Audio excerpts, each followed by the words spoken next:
ஒரே கல்ல 2 மாங்காய் அடிக்கிறதுன்னு கேள்விப்பட்டிருப்பீங்க. ஒரே கல்ல 4 மாங்காய் அடிக்கிறதுனா என்னன்னு தெரியுமா?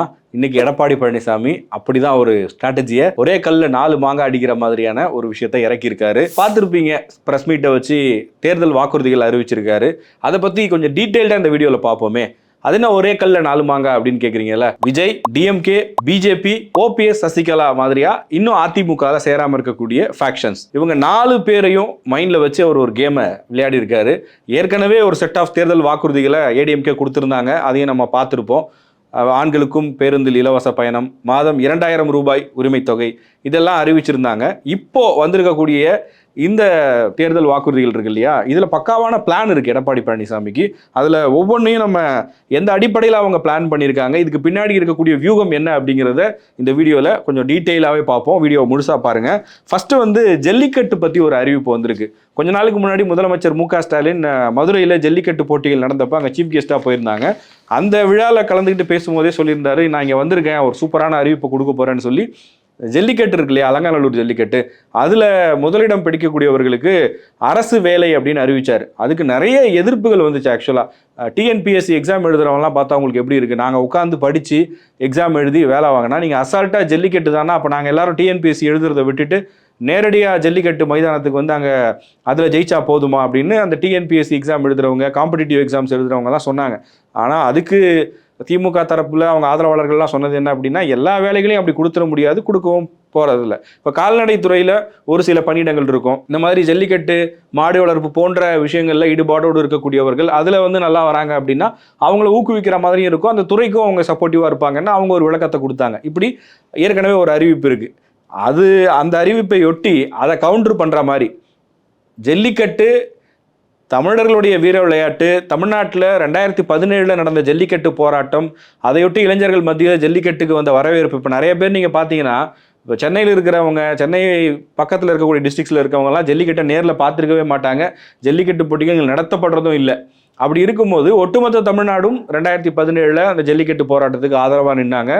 ஆனாலும் ஜல்லிக்கட்டு மிக தீவிரமாக விளையாடப்படக்கூடிய இடங்கள் அப்படின்னா மதுரையை ஒட்டி இருக்கக்கூடிய இடங்கள்ல தான். இப்போ காரைக்குடியில், வட மாவட்டங்களில் சில இடங்கள்லாம் அதை மாடை விரட்டிட்டு போவாங்க.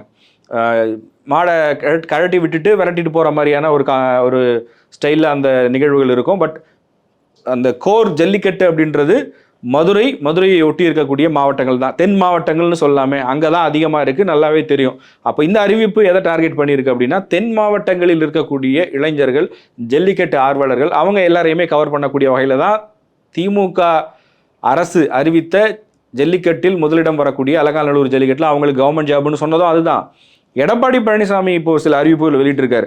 இது அந்த கிரிட்டிசிசம் வந்துடக்கூடாது, அதே நேரத்தில் அவங்களெல்லாம் கவர் பண்ணணும்னு சொல்லிட்டு ஒரு ஸ்டெப் இன்னும் கொஞ்சம் முன்னாடி போயிருக்காங்க. அதில் அவங்க சொல்லியிருக்கிற முதல் விஷயம் என்ன அப்படின்னா, ஜல்லிக்கட்டு வீரர்கள் அசம்பாவிதம் ஏற்பட்டு உயிரிழக்க நேரிட்டால் அவங்களுடைய குடும்பத்துக்கு 10 லட்சம் வழங்கப்படும்னு சொல்கிறாங்க. இது ஜல்லிக்கட்டு விளையாட்டு வீரர்களுக்கு இந்த அறிவிப்பு எப்படி இருக்குன்றது தெரியல. பட் வெளியிலேருந்து பார்க்குறவங்க இதை எப்படி ரியாக்ட் பண்ண போகிறாங்கன்ற ஒரு பெரிய கேள்வி இருக்குது. இப்போ கள்ளக்குறிச்சியில் கள்ளச்சாராய மரணங்கள் ஏற்பட்டது. அந்த உயிரிழந்தவர்களுடைய குடும்பங்களுக்கு நிதி உதவியை தமிழக அரசு அறிவிச்சுது. அதை எல்லாரும் கேள்வி கேட்டாங்கல்ல, ஏனுங்க அவன் கொழுப்பெடுத்து போய் குடிச்சிட்டு சாகிறான், அதுக்கு ஏன் நீங்கள் நிதி உதவி கொடுக்குறீங்க? சாலை விபத்தில் இறந்து போகிறாங்க, இல்லை வேற ஏதாவது காரணங்களால் இறந்தவங்களுக்கு நிதி உதவி பண்ணுறது வேற, இந்த மாதிரி கள்ளச்சாராய மரணங்களுக்கு நீங்கள் நிதி உதவி கொடுத்தீங்கன்னா அது தவறான முன்னுதாரணம் ஆயிடாதா அப்படின்னு அப்போ எல்லாருமே கேள்வி எழுப்பினாங்க. அதே மாதிரியான ஒரு விஷயமா கூட இது மாற வாய்ப்பு இருக்கு. ஜல்லிக்கட்டு எல்லாரும் ஆர்வத்தோட பார்க்குறாங்க, விளையாடுறவங்க விளையாடுறாங்க. ஆனால் இந்த மாதிரி அது ஒரு 10 லட்ச ரூபா முன்னாடியே இப்போவே அறிவிக்கிறதுன்றது சரியானதாக இருக்குமா அப்படின்றது ஒரு கேள்வியாக இருக்கிறது. அடுத்த கட்டமாக அரசாணை வழங்கப்பட்ட இடங்களில் ஜல்லிக்கட்டு நடத்துறதுக்கு கவர்மெண்ட் எங்கெங்கெல்லாம் ஜியோ கொடுத்துருக்காங்களோ அந்த போட்டிகளை நடத்துறதுக்கு 5 லட்சம் ரூபாய் மானியமாக வழங்கப்படும் அரசு சார்பான்னு அதிமுக வாக்குறுதி கொடுத்துருக்காங்க. அதுக்கு அடுத்ததாக ஜல்லிக்கட்டு போட்டி நடத்துவதற்கான பர்மிஷன் வாங்குறது இப்போ ஆன்லைனில் நடைமுறையில் இருக்குன்னு சொல்கிறாங்க. அதை நாங்கள் மேனுவலாக மாற்றுவோன்னு ஒரு வாக்குறுதி. ஸோ இது எல்லாமே என்ன அப்படின்னா தென் மாவட்டங்களை குறிவைத்து, இதில் டிஎம்கேவோட அறிவிப்புக்கு கவுண்டர் கொடுத்த மாதிரியும் இருக்குது. அதே நேரத்தில் அதிமுக இந்த சவுத்துல தான் பலவீனமா இருக்குன்னு ஒரு பார்வை இருக்கு இல்லையா? அப்போ டிடிவி தினகரனை இவ்வளவு பிரச்சனைகளுக்கு பிறகும் கூட்டணிக்குள்ள கொண்டு வந்ததற்கான காரணம் அதுதான். ஏன்னா தென் மாவட்டங்கள்ல அதிமுகவுக்கு ஒரு செட்பேக் இருக்கு, அதை சரி பண்ணணும் அப்படின்னா அந்த கட்சியிலிருந்து விலகி சென்றவர்கள் உள்ள கொண்டு வரணும் அப்படிங்கிற ஒரு பிளான். அதனுடைய ஒரு முயற்சியாகத்தான் டிடிவி தினகரன் உள்ளே கொண்டு வரப்பட்டார். அதோட நிறுத்தாம இப்ப ஜல்லிக்கட்டுன்னு சொல்லும் போது அங்க இருக்கக்கூடிய இளைஞர்கள் இவங்க எல்லாருமே கவர் பண்ணலாம். இதுல என்னன்னா, இந்த இளைஞர்கள் ஜல்லிக்கட்டு விளையாடக்கூடியவர்கள் பெரும்பாலும் இளைஞர்களாக தான் இருப்பாங்க. 30-35 வயசு தான் மேக்சிமம். 18 வயசுல இருந்து மாடுபிடி வீரர்களாக இருக்காங்க. அவங்கள நிறைய பேர் விஜய் ரசிகர்களாக இருக்கலாம், இல்லை தாவேகாவுக்கு வாக்களிக்கக்கூடியவர்களாக இருக்கலாம். அப்போ அவங்களுக்கும் நம்ம ஒரு செக் வச்சு நம்ம பக்கம் அவங்கள கொண்டு வரணும் அப்படின்னு சொல்லும்போது ஜல்லிக்கட்டை எடப்பாடி பழனிசாமி கையில் எடுத்திருக்கிறார். ஆனால் இதில் என்ன அப்படின்னா, ஜல்லிக்கட்டு நாயகன்னு ஓபிஎஸ் சொல்லுவாங்க, அவருக்கும் ஒரு கவுண்டர் கொடுக்குற மாதிரி. என்னன்னா, சவுத்தில் தானே அவருடைய பெரிய பேஸ் இருக்குன்னு சொல்றாங்க. அந்த இடத்தில் அதிமுக தன்னுடைய வாக்குகளை பெறுவதற்கான வியூகங்களில் இது ஒரு முக்கியமான வியூகம். இன்னைக்கு எடப்பாடி பழனிசாமி வெளியிட்டு இருக்கக்கூடிய தேர்தல் வாக்குறுதிகளில் இது முதன்மையானதுன்னு நம்ம பார்க்குறோம். அடுத்ததா வர்றதுதான் பிஜேபி. டிஎம்கேவை எடப்பாடி பழனிசாமி அவருடைய வியூகத்தை வைத்து அங்கே எலெக்ஷன் பேட்டில் அவங்களை எதிர்த்து போரிடுறாரு, ரைட்டு. அதுக்கு ஒரு வியூகம் தேவை தான். டிவிகேவும் இன்னைக்கு அவங்களுக்கு எதிரி கட்சியாக தான் ஆயிடுச்சு, நட்பு சக்தி கிடையாது. அதனால அவங்களுடைய வாக்காளர்களை, இல்லை விஜய்க்கு ஓட்டு போடக்கூடிய வாக்காளர்களை தன் பக்கம் கொண்டு வருவதற்காக ஒரு முயற்சி பண்றாரு, ரைட்டு. பிஜேபி அவங்க கூட்டணி கட்சியாச்சு, அவங்க உள்ள இருக்கிறதுனால என்ன வியூகம், என்ன ஸ்ட்ராட்டஜின்னு கேட்குறீங்களா? இருக்கே. சிறுபான்மை வகுப்பை சேர்ந்த மகளிர் சுய தொழில் தொடங்குவதற்கு வட்டி இல்லாத கடன். ஏன்னா பிஜேபி ஏடிஎம்கே அலையன்ஸில் இருக்கிறதுனால மைனாரிட்டிஸ் அவங்களுக்கு ஓட்டு போட மாட்டாங்க. பிஜேபி இருக்கக்கூடிய அணியை இஸ்லாமியர்கள், கிறிஸ்தவர்கள் ஆதரிக்க மாட்டார்கள் அப்படிங்கிற ஒரு பார்வை இருக்கு. கடந்த தேர்தல்களில் அது நடந்திருக்குன்னு அதிமுகவை சேர்ந்தவர்களே பேசியிருக்காங்க. 2024 பார்லிமெண்ட் எலெக்ஷன் அப்போ பிஜேபியை அவங்களோட கூட்டணியிலிருந்து கழட்டி விட்ட பிறகு அதிமுக தலைவர்கள் பல பேர் சொன்னது அதுதான். அப்போ இந்த ஃபேக்டர் இருக்குல்ல, பிஜேபி கூட்டணி வச்சாச்சு, ரைட்டு. இஸ்லாமியர்களும் கிறிஸ்தவர்களும் நமக்கு வாக்களிக்காம போவாங்களே, அவங்களை திருப்திப்படுத்துவதற்காக அவர்களுக்கான வாக்குறுதிகளாக என்ன தரலாம் அப்படின்னு யோசிக்கும் போது அவருடைய வியூகமாகத்தான் இப்போ இந்த அறிவிப்பு இருக்கு. அதாவது சிறுபான்மை வகுப்பை சேர்ந்த மகளிர், அதுலேயும் பெண்கள். ஏற்கனவே பெண்களுக்கு அவர் 2000 ரூபாய் உரிமை தொகை தரப்போறேன்னு சொல்லிட்டாரு. அதுக்கு அவங்க நேம் வேற வச்சிருக்காங்க, திமுக தான் உரிமை தொகைன்னு சொல்றாங்க, அதிமுக அதை வேறு வகையில் சொல்ல போறாங்க. பட் இருந்தாலும் அதில் மைனாரிட்டிஸ் செக்ஷன்ல வரக்கூடிய பெண்களையும் தங்களுடைய வாக்காளர்களாக மாற்றுவதற்கு இந்த ஸ்கீமை அனௌன்ஸ் பண்ணியிருக்காங்க. அதாவது சுய தொழில் தொடங்குறதுக்கான வட்டி இல்லாத கடன். இது மானியம் கிடையாது. மானியம்னா நம்ம ஒரு 1 லட்ச ரூபா வாங்குறோம்னா கவர்மெண்ட் 50%னா 50,000 மானியமாக கொடுத்துருவாங்க, 50,000 நம்ம திருப்பி கொடுத்தா போதும். இதில் இவங்க என்ன சொல்கிறாங்கன்னா, வட்டி இல்லாத கடன், வட்டி இல்லாமல் கடன் வாங்கிக்கலாம். அது எவ்வளோ லிமிட் என்னங்கிறத சொல்லலை, பட் அது ஒரு விஷயமா அறிவிச்சிருக்காங்க.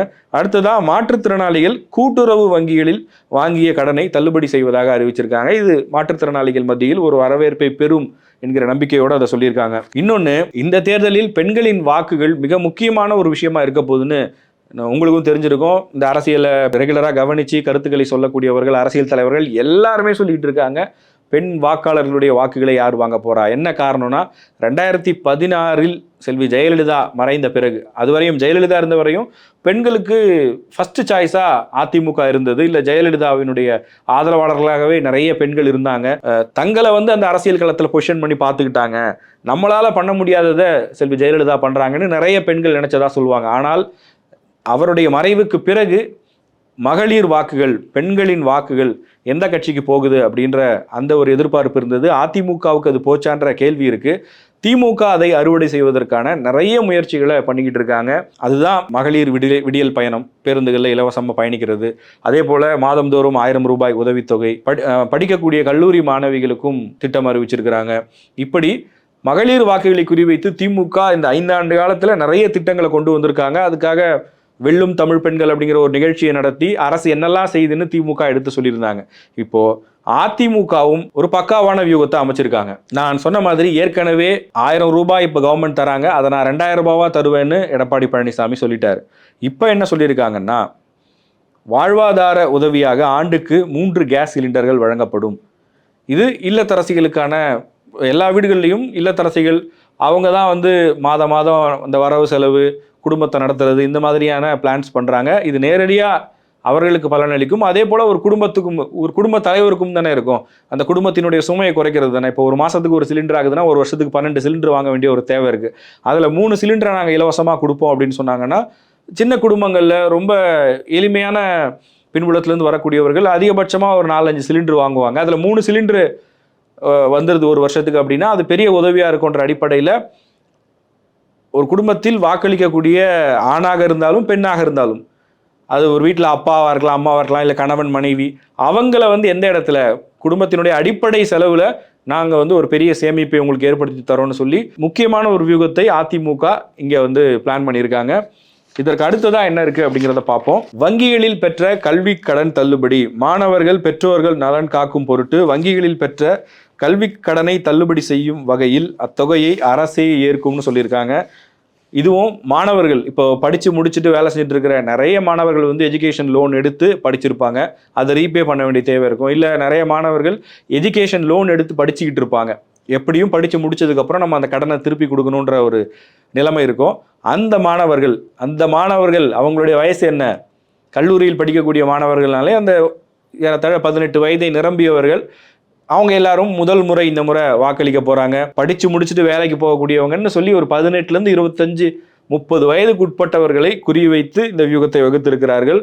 என்ன காரணம்னா, சமீபத்தில் அதிமுக இதுக்கு முன்னாடி லேப்டாப் கொடுத்துருந்தாலும் திமுக ஆட்சியில் மாணவர்களுக்கு லேப்டாப் கொடுத்துருக்காங்க, கல்லூரி மாணவர்களுக்கு. அந்த கல்லூரி மாணவர்கள் யாருக்கு வாக்களிக்க போகிறார்கள்?